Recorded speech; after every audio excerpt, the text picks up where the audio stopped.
వండినాల్ TV viewers, ఈరోజు నేను చేసింది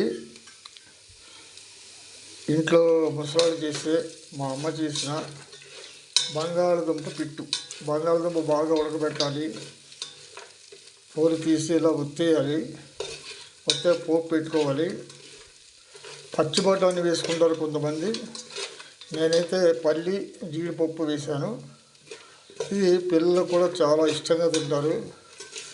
దీంట్లో మనం టచ్చింగ్గా ఒట్టి రైస్లో ఈ పిట్టు వేసుకొని నెయ్యి వేసుకొని కలుపుకొని తినొచ్చు. పప్పు చారులో మజ్జిగ చారులో పచ్చి పులుసులో కూడా చాలా బాగుంటుంది. పిల్లలు ఒట్టిదే తినేస్తారు, చాలా టేస్ట్ఫుల్గా ఉంటుంది అనమాట. ఇలా మీరు కూడా చేసుకోండి, చాలా టేస్ట్ఫుల్గా చాలా బాగుంటుంది అనమాట. చాలా ఈజీ వంట. Okay, bye.